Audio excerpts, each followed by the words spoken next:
Hey everybody, Dan here with Pain Free You.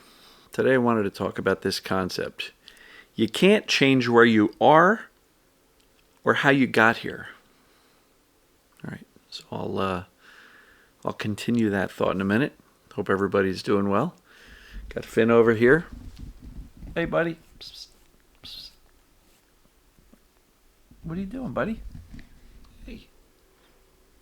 All right. So Finn's hanging out, just cleaning himself. Tired. Still catching up from my trip. So, you can't change where you are or how you got here. So, what the heck? What do we do? Focus on now and what you can do to change where you're going, right? A lot of people spend a lot of time looking behind them. What happened? What happened? How did this pain start? If I can't figure out how it started, how am I ever going to get rid of it? You know, where you are is where you are. I don't like that statement. It is what it is, because that's I don't know. It's received wrong by some people, and I don't generally like it. But radical acceptance of where you are, I think, is a really important thing, because fighting where you are, resisting where you are, is conveying to the brain that I'm in trouble. I'm in a place I don't want to be. I'm in trouble. I'm in danger. This is unsafe. This is horrible. I hate it.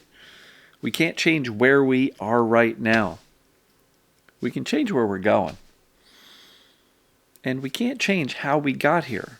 So all the analysis looking behind you in the rearview mirror, okay, so let's say you can figure out, why you're highly sensitive. Traumas, beliefs, judgments from others, bullies, past traumas, all that stuff. Okay. But what do we do with that now? How does that make my brain today feel safe enough to turn off the symptoms? Right? Let's focus on today. Doing the things that will make for a better tomorrow. Because you can't change where you've been. Can't change where you are. But you can change what you're doing today. And so ask yourself, are the things that I am doing today working within the framework of how perceived danger creates symptoms? Am I working within that framework to proactively, consciously choose to convey messages of safety? Whether that be thoughts, the way we speak, the way we behave, the way we expect, the stories we tell ourselves, the beliefs we hold, the decisions we make about accepting a mind-body condition, or I can't, it's too out there, I can't accept it, I'm afraid that there's something real going on, even though all indications are that my brain's creating these symptoms. Right? The decisions, the thoughts, the actions, the behaviors, the commitments, the decisions you make, I don't know. All those things are things you can do today. Am I influencing my brain towards knowing, not just saying I'm safe, but knowing I'm actually okay?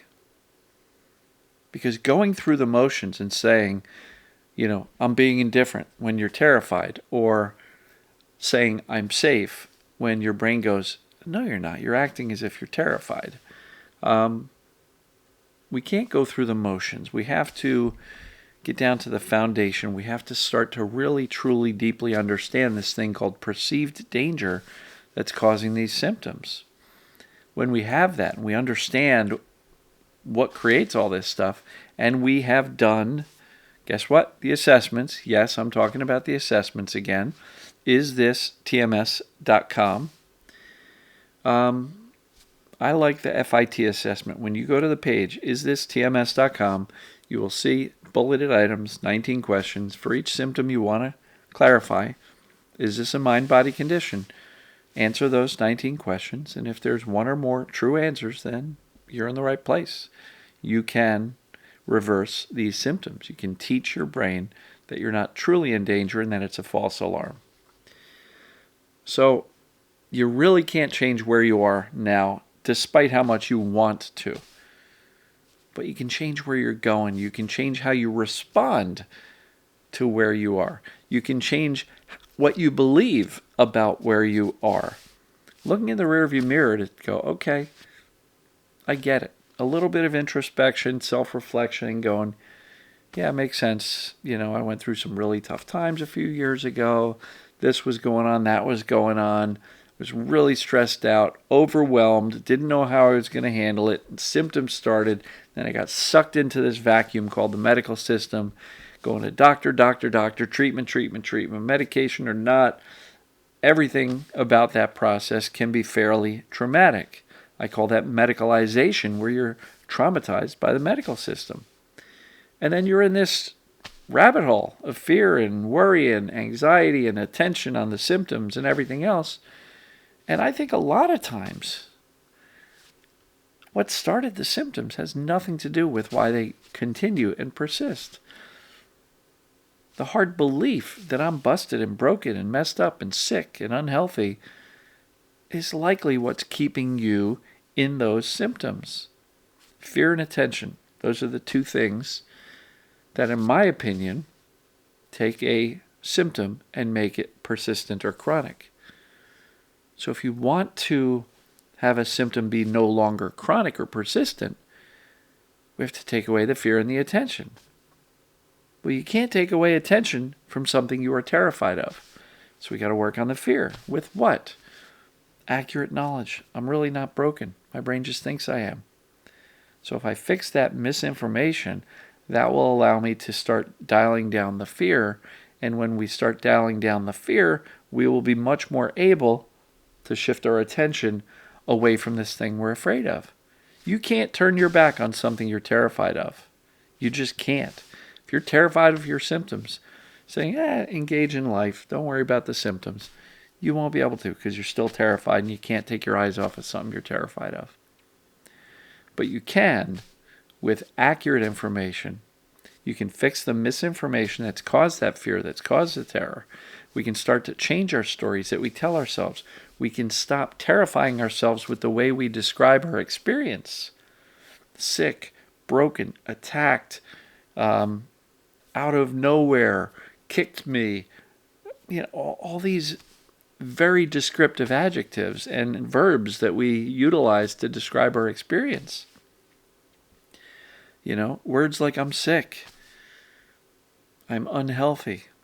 When you understand that symptoms are created by a perception in the brain, not a true disease, then it becomes easier, not easy, but easier to start to teach the brain I'm actually okay, I'm safe, I'm going to be okay. This is all just a false alarm created by a brain perceiving danger, and when I fix the misinformation, I'll be able to dial down the fear. When we dial down the fear, we'll be able to shift our attention towards engaging in life. That's not distracting, because distracting is going, I got to get away from that. Let me think about anything else. That's not what I'm talking about. I'm talking about truly engaging in things that interest you, connection with others, purpose, meaning, serenity, calm, self-kindness. Engage in those types of things. And by default, you've removed your attention from the symptoms. But you can't remove the attention from the symptoms if you're still terrified. So ask yourself, am I terrified? Or am I even just really afraid? Could be a movement, could be stress, could be emotions, could be our own thinking. Am I walking around in fear? And if you are, don't be surprised that the symptoms are sticking around. Work on the fear with the accurate information. That once you have the accurate information, you can start to lower the fear and make a choice. And it is a choice. You can say, I've been afraid. I don't like the symptoms. But because I know what's causing them, I don't have to be afraid. I can decide that I'm okay. I'm going to be okay. It's going to work out for you. You just got to teach your brain that you're going in that direction. And it's going to be okay. I can assure you it's going to be okay. Teach your brain. Trust your body. It will be okay. You can't change where you are. You can't change how you got here. You don't have to figure out how you got here. But you can change where you're going by responding to where you are today in a different, I don't know if I want to use the word optimistic, but in a more realistic, based on facts that I'm really not broken. I think that's accurate optimism, not false hope, right? So I'm going to wrap it up here. Hope everybody's doing fantastic.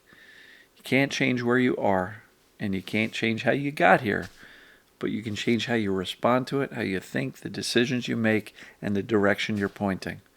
And with that, you can get out of this place where you are that I know you don't like. And I know it's tough. I know it sucks. But you can get out of it. Understand this stuff deeply. Learn it. Commit to it. You can change where you're going. And that is a wonderful thing. I see it happen all the time. So, love you all. And as always, I will see you tomorrow. Take care.